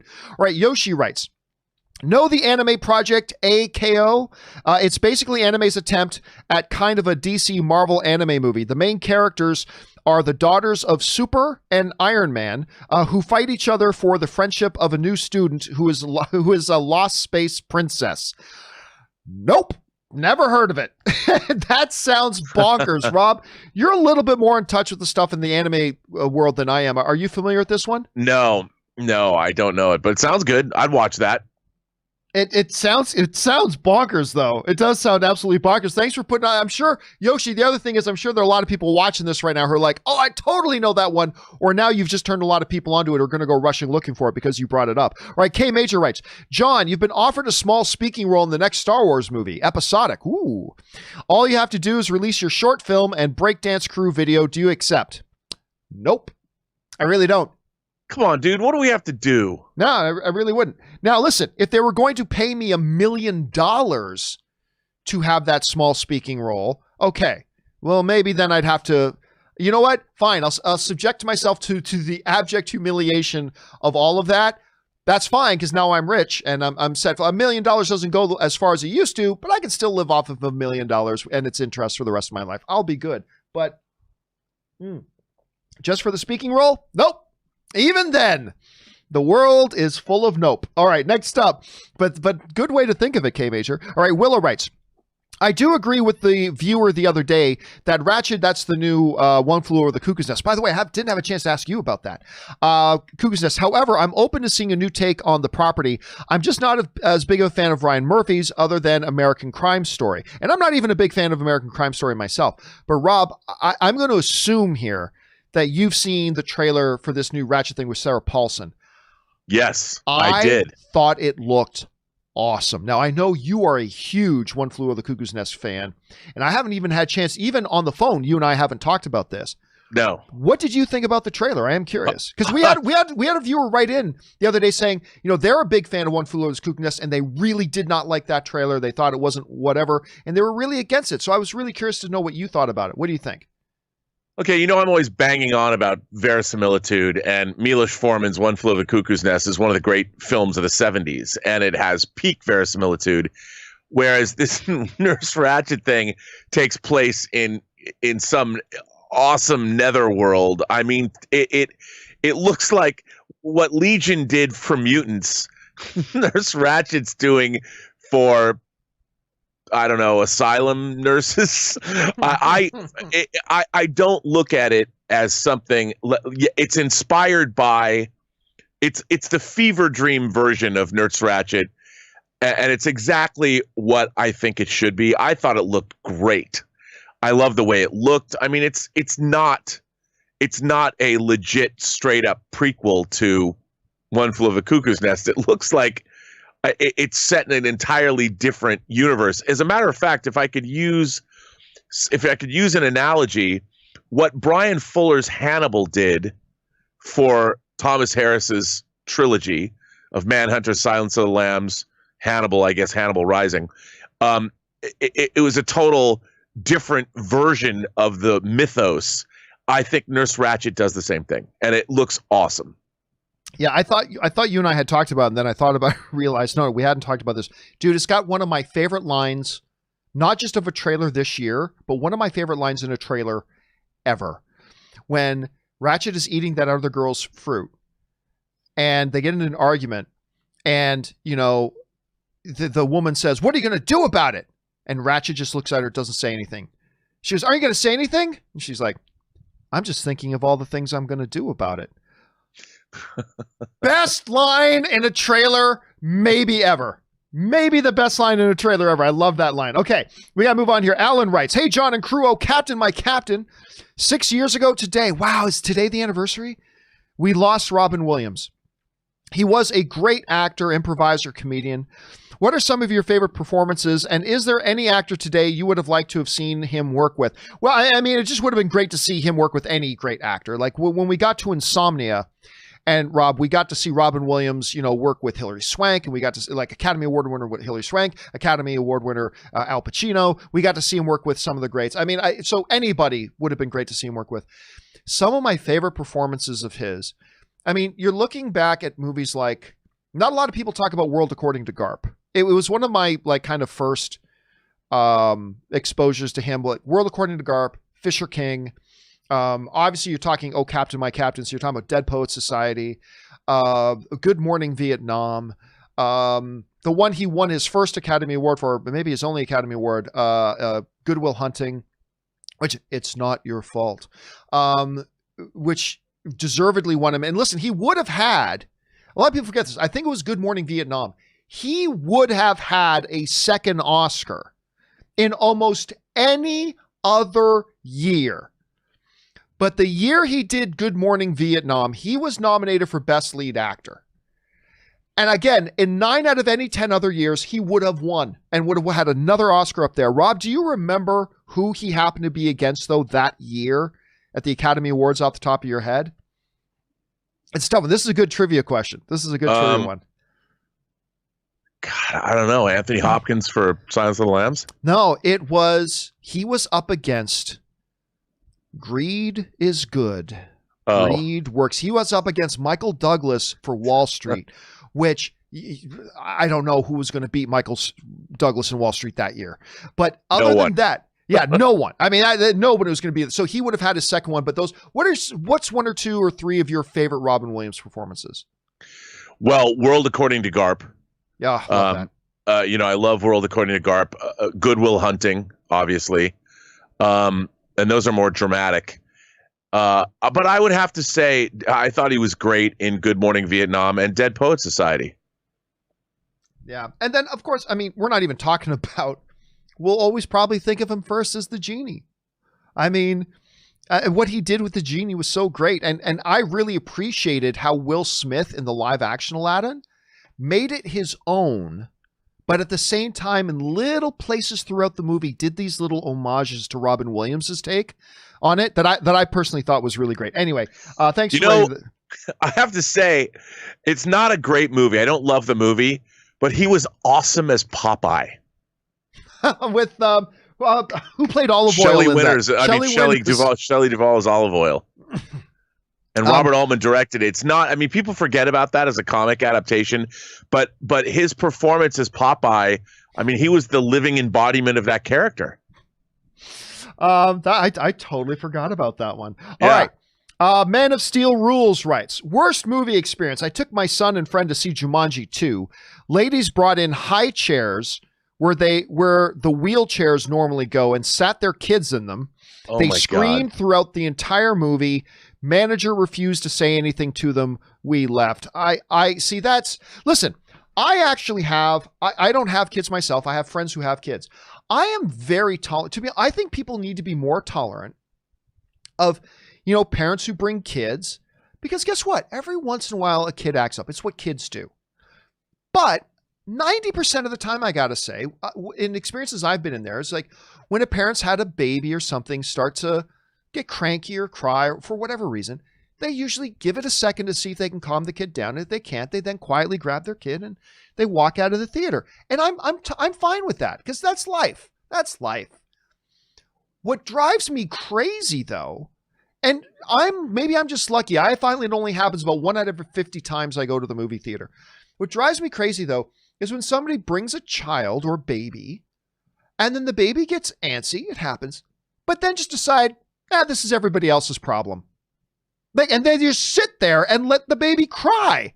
Well, everybody else in there has paid money to be in the theater, to watch the theater. It's like, okay, listen, I'm not blaming you that your kid's crying. Okay, it happens, but it's now your responsibility to quietly get up and take your kid out into the foyer, and maybe once it quiets down, come on back in. I understand you paid for your ticket too, but there's 150 other people in here who did not pay $15 to come in to hear your kid cry. So I think people need to cut parents some more slack when they're acting responsibly. But yeah, no, seriously, the manager should have said, ma'am, your child is causing a distraction for the rest of our audience. We're going to refund you your ticket so you can come back another time. But we got to ask you to step out. It shouldn't be up to everybody else. Rob, have you ever had a real bad experience with that? Yeah, I have. And it's I've never understood that. I've never understood how people, like, my mother was very strict with me as a kid in public. And she did not put up with any kind of shenanigans. And as a matter of fact, my mom yelled louder than I did. She would be upset. And I've had that a lot in my life, and I think there's more of that going on than ever before. And I don't understand it. I feel this why do parents not want to discipline their kids? I don't understand. You want to teach kids civility, and like when you go out into the world, you're part of the body politic, and you should teach children when they're younger how to get along in the world and how to be good citizens. And I feel that that's something that's lacking in our world. We don't teach civics in school anymore. I think we should. It's funny to your point. And I can't remember, what were Ann and I watching last night? Oh, we were watching an episode of Kim's Convenience. By the way, if you guys have not watched Kim's Convenience, you got to it's on Netflix. Go watch it. It's a Canadian sitcom show that I haven't watched. I just got turned on to it, and it's like one of the greatest things ever. But they came up about disciplining children was kind of a part of one of the episodes, right? And Ann and I were watching, and I don't know how the conversation came up, but this one woman refused to discipline her child at all. And Ann was like, was there ever spanking in your family? And this is true. I don't know if I've said this before, but you know, in my family, like I at least I can't speak for my siblings because I don't know. But for me, I never once had my parents ever spank me or lay a hand on me ever.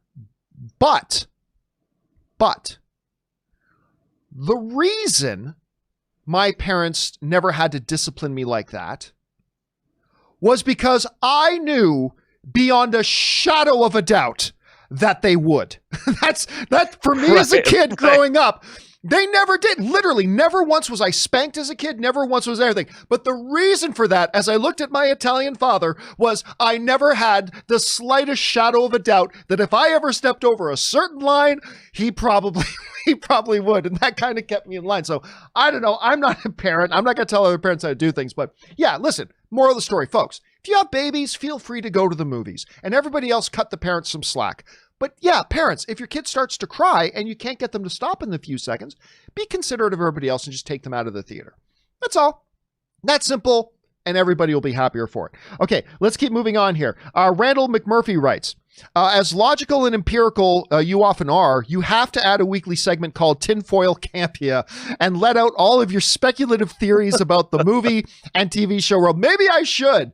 Because listen, I'm like any other movie fan. I have wild theories and speculations and, you know, movie conspiracy theories that I do. I just don't often bring them up on the show because I don't know that it's very constructive to the discourse.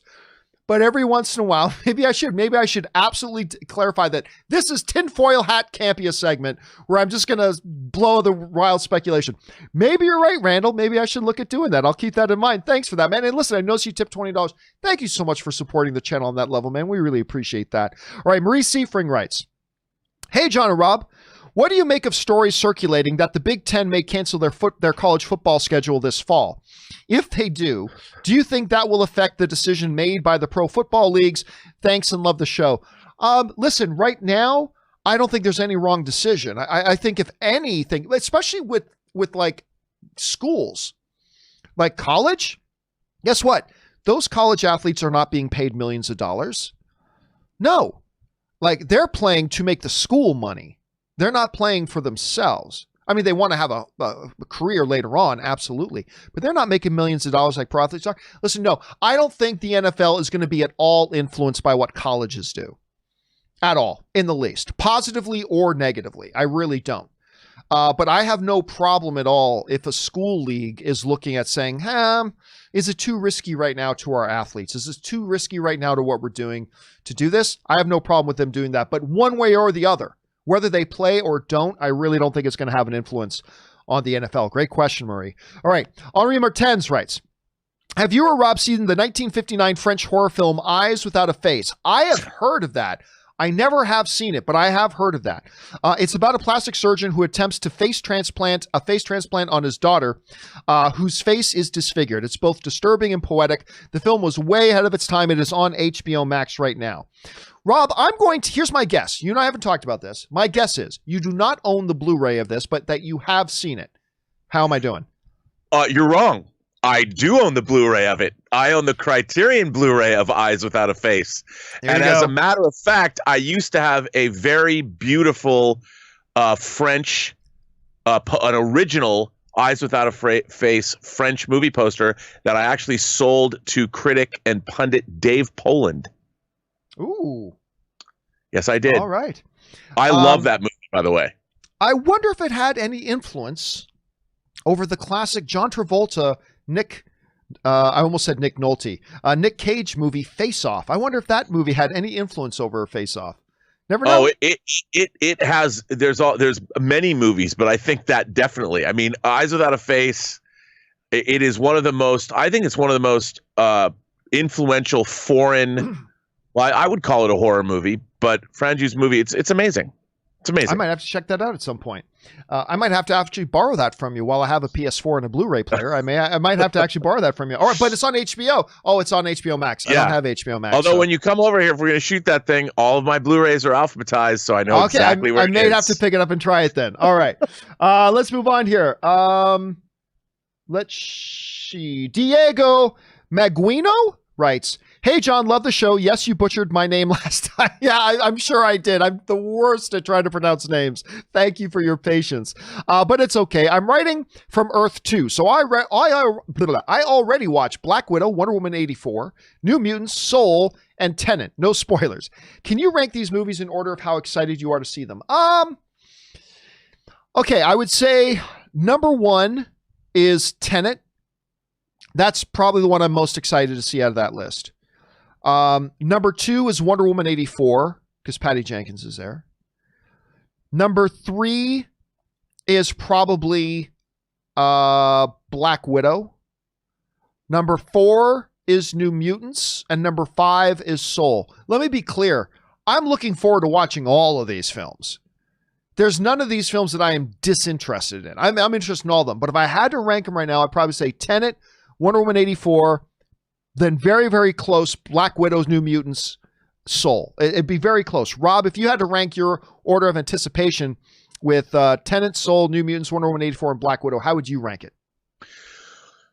Tenet would be 1, most anticipated. New Mutants would probably be 2, just because I want to see it. Me too, man. Soul.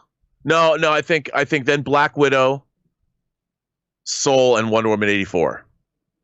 All right, so we both got Tenet at number 1, but otherwise our list looks pretty different. All right, thanks a lot for writing that in, Diego. That was an interesting one. All right, next up, Amin writes, Cineplex, that's the Canadian movie theater chain, has been showing The Empire Strikes Back this week. That is awesome. I'm going tonight. Their Tuesday prices right now are only $2. Like most people, it's one of my favorite films of all time, but I have never seen it on the big screen. That is awesome. Looking forward to it. And you might think, well, wait a minute, theaters are hurting so much financially. How can they do tickets for $2? Because they don't make their money from the tickets. Cineplex, AMC, Regal, Cinemark, they make their money by you buying your ticket and then coming into the theater, but then buying some soda and popcorn and Junior Mints or whatever it is we stuff our faces with. That's how they make their money. But it's more important that right now, not only they're showing these great movies, they've got to get the word out that the theaters are open. They've got to get people into the habit of coming back. It's going to be slow. It's going to be, it's going to be a process. It's going to take time, but that's why they got to try to get their theaters open before the major movies hit. Like right now, they're still saying they're releasing Tenet where theaters are going to be open. And so they got to get that habit going. And the fact that we get this side benefit of being able to go see a movie like Empire Strikes Back on the big screen, just a bonus. I'm really happy that you're able to do that, man. That's great. All right. Next one. This will be the last one before we got to let Rob go. The Old Man in the Cave writes, 1 of 3. Hey, John and Rob. I've seen the changes. I was working as a college radio DJ when the station manager came in and said we are ditching vinyl records. It just makes me think of WKRP in Cincinnati. I don't know why. That just makes me think about that. Came in and said we're ditching vinyl records and going with the new medium compact discs. He offered to give away the vinyl records and I passed. What the fuck? Fast forward many years. I'm riding in my girlfriend's new Dodge Charger. I asked her if she could play my band's new CD, but told me she didn't have a player, just Bluetooth and aux in. Fast forward 5 years from now, the U.S. power grid and internet are attacked by a foreign country, so we all cram into Robert Meyer Burnett's house to watch The Godfather on his solar-powered DVD player. I love physical media. Couldn't record companies and movie studios just license out their content to a third-party physical media supplier? Well, Rob, you and I were talking about this the other day. It becomes counterproductive because, Rob, you and I were talking about this in terms of Disney Plus, right? It's not just that Disney Plus wants for people to watch Disney Plus, and for us to move people to Disney Plus, we've got to start eliminating their other options. Right. Because what we believe our future, right or wrong, Disney thinks our future is Disney Plus and the streaming as far as home entertainment goes. Therefore, it's counterproductive to our main goal to have a long-term plan for letting physical media the stuff, because if people are buying our physical media, then they're not coming on and becoming plus subscribers. So there does become a, Rob, do you think there could be a middle ground there that maybe we're not thinking of yet? Could there be some kind of middle ground where it's like, yes, you can encourage people signing up for these streaming services, whether it's music or movies or television, while at the same time offering physical alternatives that doesn't dissuade them from also getting the streaming? I don't know. Can you think of a middle ground for them to do that? Well, I think there's going to be a middle ground now, but like in 25 years from now, we're going to have faster speeds. We'll be able to get the same kind of quality that you can get from physical media. My whole thing is I just want to be able to preserve our legacy. And there's a lot of things like, for instance, that films would be edited, or content's going to be different, or some movie will fall out of favor or whatever. I mean, to me, it's all about preserving the legacy. And remember, a lot of people don't have top of the line internet. DVDs still sell really well as well. I mean, and that's still an NTSC video format. So look, I think eventually everyone will move to streaming, and physical media will be gone. And there'll always be collectors or people that because people like objects. I mean, I look back and there's a lot of people that still collect laser discs. And I'm like, I loved Laserdisc, but they're garbage because they're NTSC video. The video is terrible. Sure, certain AC3 sound elements about Laserdisc are great, but for the most part, technology marches on, and ultimately it's always gotten better. So I don't see a happy medium, because it's why?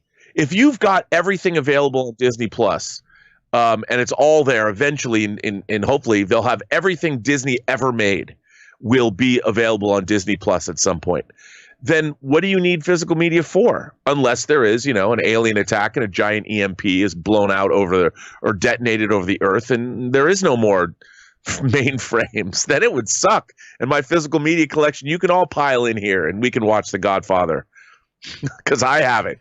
And away we go. And hey, Rob, listen, I said that was going to be the last one, but I just took a glance at this next question here, and you were bringing this up to me earlier today, so let's get your take on this one too. B. Wayne from New York writes, John, did you hear about the massive layoffs going on at Warner Brothers / DC? It's almost at 1,000, including DC Comics, HBO Max.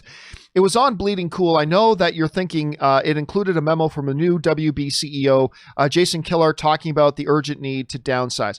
Well, here's the thing about that.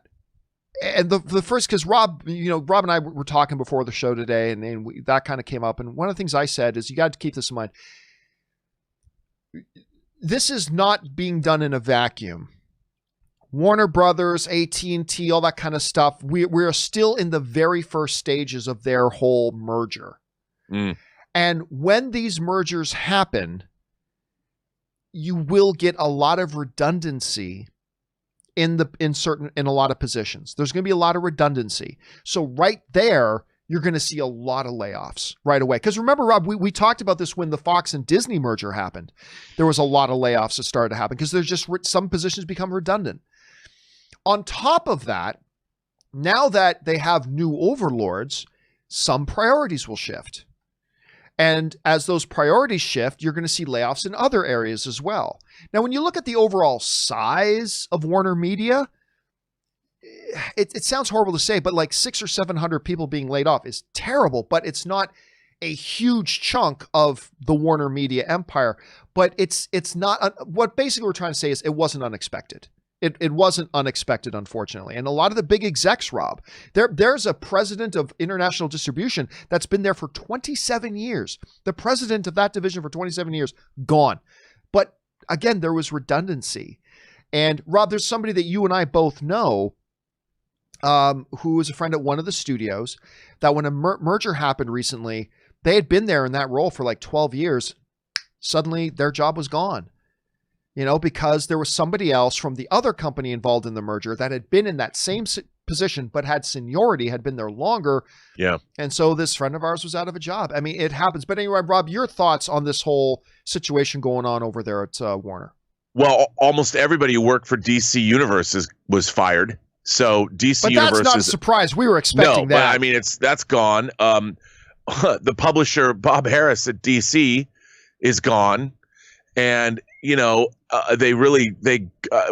Lee, I guess, is still there. But they really gutted DC Comics. And the real question is when they do these kinds of firings, I always feel like they're looking at a spreadsheet, but they don't necessarily is DC Comics going to move forward?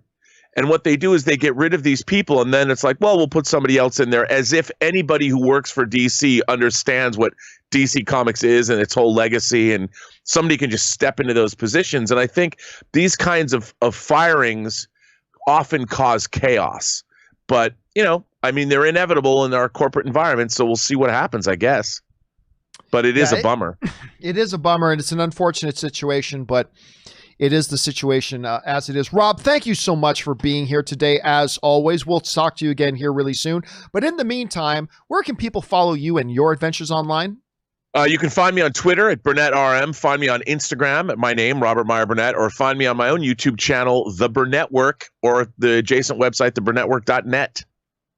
All right, Rob, thanks a lot for being here, man, and we will talk to you again soon. Have a good one, man. All right. All right, guys, and that, of course, was the one and the only, the great Mr. Robert Meyer Burnett. For now, let's keep right on rolling through your questions here. We still got about 20 minutes left. Boris writes, hey, John, I just binged season 2 of Doom Patrol, and oh my God, I loved every minute. Me too.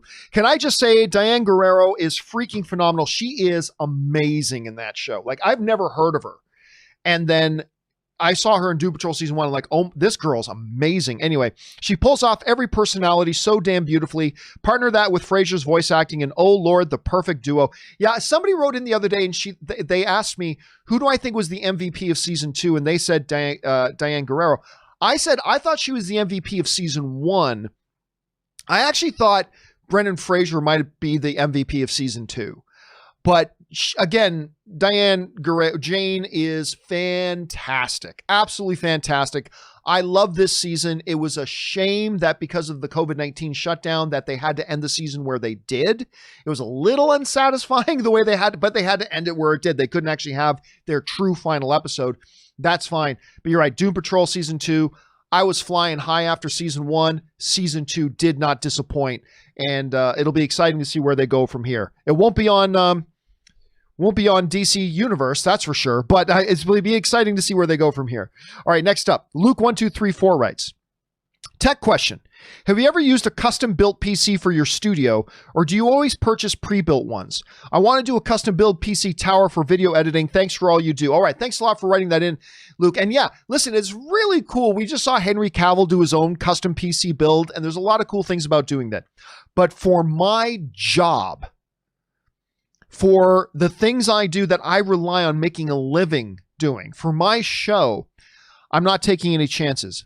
What I always do is I use services where I get to custom select what components I want in my machine, and then they build it.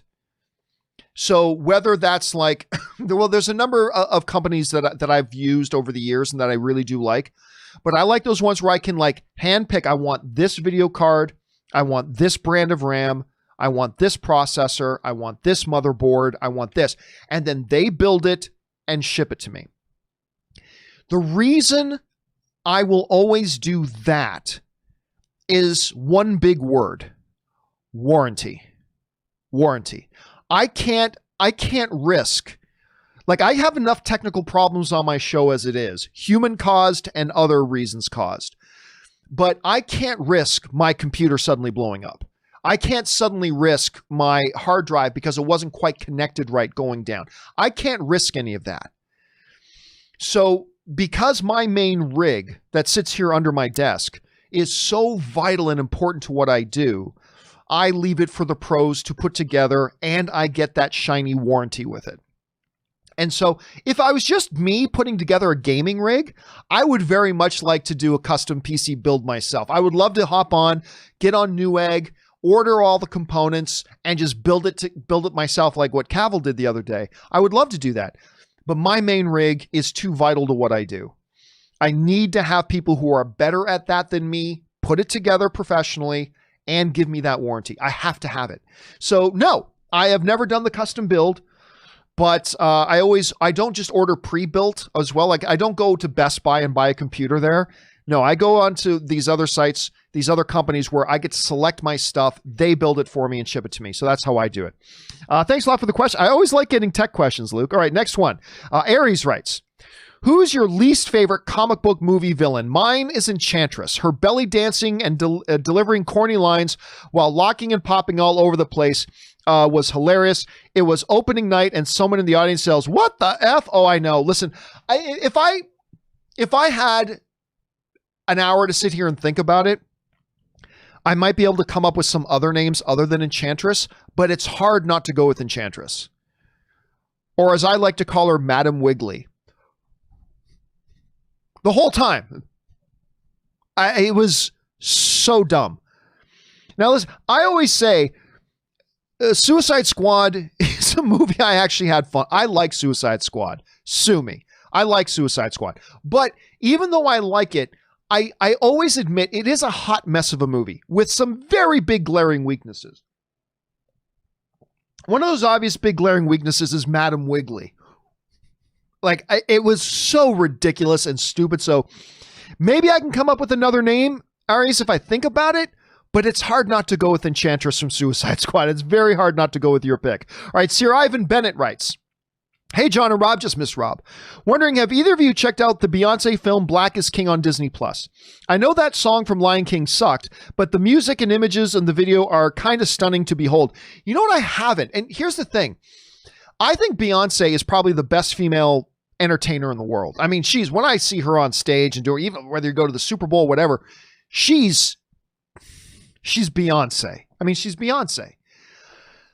Nothing about what I've seen in the marketing for Black is King has interested me. It's funny because Ann and I were driving into Hollywood the other day, and there's a big billboard for Black is King. And we started talking about it. She goes, do you actually know anything about that?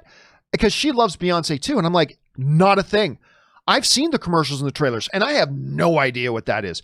And if you guys know me, if the trailers for your thing doesn't give me any idea what it is, it kind of turns me off. So despite the fact that it's Beyonce, because of the marketing, I have very little interest in watching it. Because I have no idea what it is. And that's problematic because between Ann and I, that's two Beyonce fans, and we're not interested in it because the marketing has been terrible. But I've heard good things. Yeah, I just got to say it. The marketing hasn't done anything to get me interested in it. So maybe they'll relaunch with a different marketing campaign. Anyway, let's see. Where are we at here? Where did it go? There's the window. Okay, Brad C. writes, hey, John, am I correct in assuming that the Snyder Cut means we won't have to look at the horrible cover-up of Henry Cavill's mustache? It was hard to focus on anything else when Superman was on screen. Thanks for all you do. Well, yeah, I mean, that much is clear. Because remember, and by the way, that wasn't even Warner Brothers' fault, right? Henry Cavill was in a contractual situation with Paramount that he was not allowed to shave his mustache. I think Paramount could have let him shave his mustache, but hey, that wasn't their problem. Justice League wasn't Paramount's problem. We have Henry under contract saying he can't shave his mustache.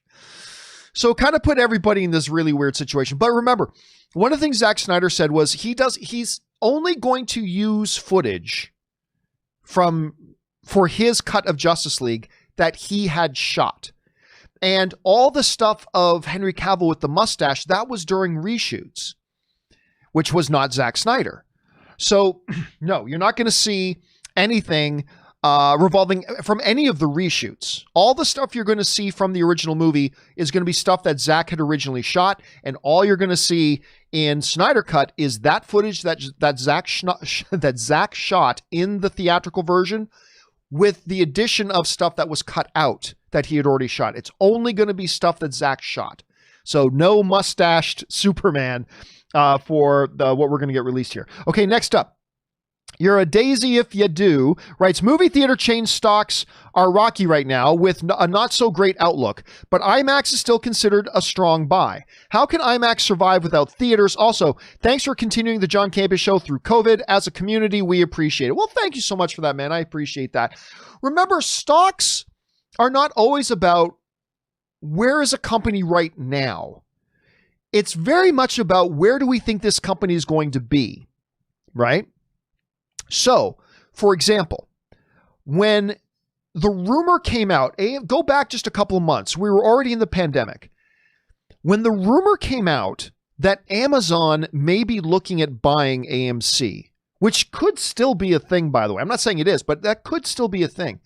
But back a couple of months ago, when the rumor came out that Amazon may be looking at buying AMC, AMC's current situation is terrible, so their stock had dropped. But the idea that Amazon may buy them made the stock shoot up. Remember that? Because my wife actually bought a bunch of stock at that point.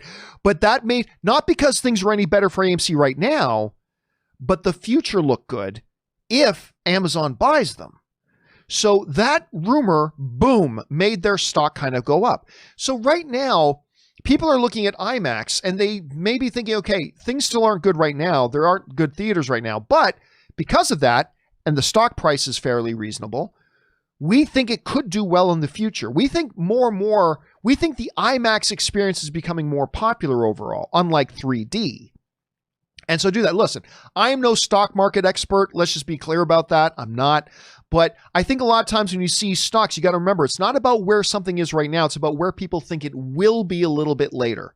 And so I think that's what we're seeing with IMAX. People think there's a good future with IMAX. Whether they're right or wrong, we'll find out. All right, the mischievous Gremlin writes, hey, John, I am a fan of both Marvel and DC. Me too. Marvel has had their time at the top, and I am still looking forward to more MCU movies in the future. However, I'm more excited to see what Matt Reeves does with Batman and what James Gunn does with Suicide Squad. I mean, that's the other, thank you for reminding, I didn't even bring up James Gunn's Suicide Squad. That's another thing to mark under the momentum thing about what they've got coming. I didn't even think, I've totally overlooked that one. That is a great point. Listen, Marvel is going to do what Marvel does. They're going to put out high quality content that audiences like, that critics like, and make money at the box office. That's what they're going to do. And they're really good at it. And they've developed a huge fan base because of that, deservedly so. But again, when you just look at where DC is right now and how they're positioned right now, versus how Marvel is positioned right now, you gotta like DC's position.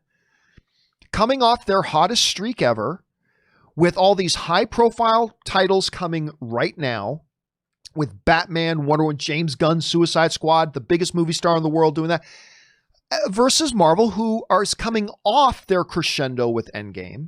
Their two biggest faces are gone in Iron Man and Captain America that have been the faces of the MCU. They're now gone.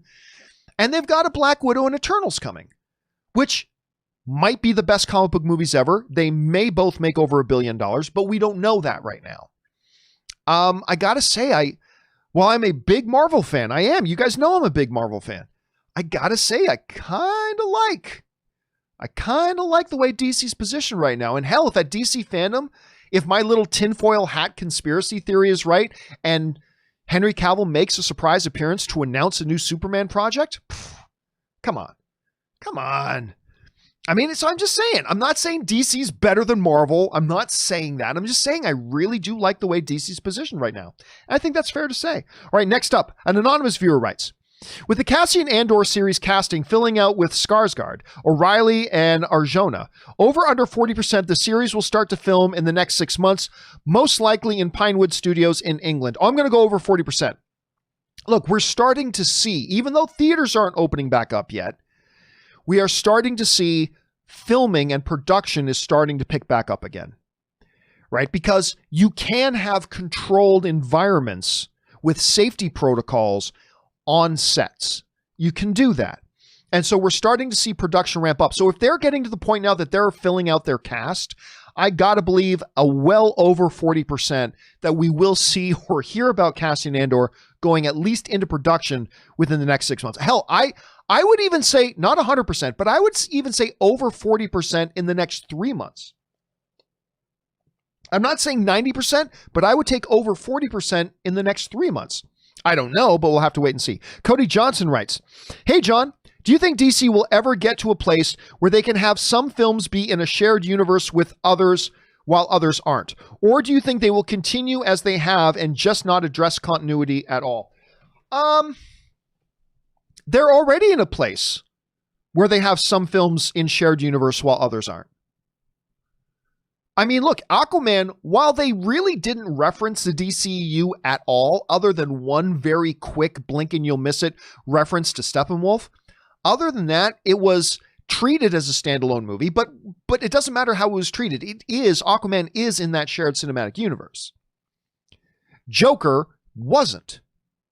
So I would make the argument, Cody, and while they clearly, DC right now is not putting an emphasis and is not making shared cinematic universe a priority right now, they will at some point. Like, make no mistake, we're getting another Justice League movie at some point.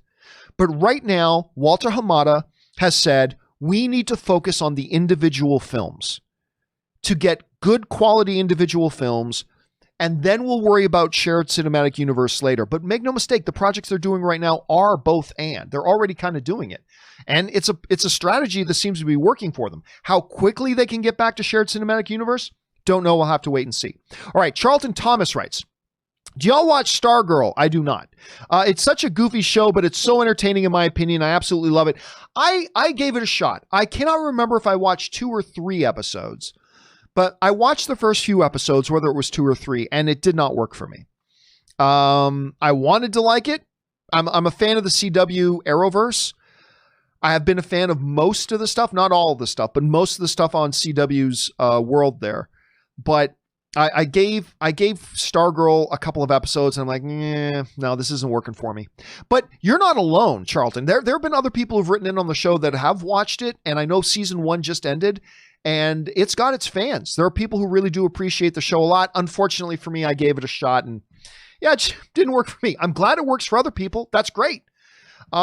Just like there's shows I like that others don't like, and that's cool. But unfortunately, it just didn't work for me. But I'm glad you're enjoying it, Charlton. All right. Max Gomez writes, "How are you enjoying Dark? Just finished season 3, and wow, what a show. I still haven't gotten past episode 1. I am going to watch more episodes. I watched episode 1, and I liked it, but I didn't think it was anything to write home about. Now, I've had a number of people tell me, John, that's to be expected. Yeah, the first episode isn't their home run episode. It's not. But just keep with it. You're going to see. So yeah, I do plan, Ann and I both plan on watching more episodes of Dark. About 2 weeks ago, we watched episode 1, and we both thought it was okay, but neither of us felt really super motivated to jump on and watch episode 2. We're going to watch at least 4 episodes.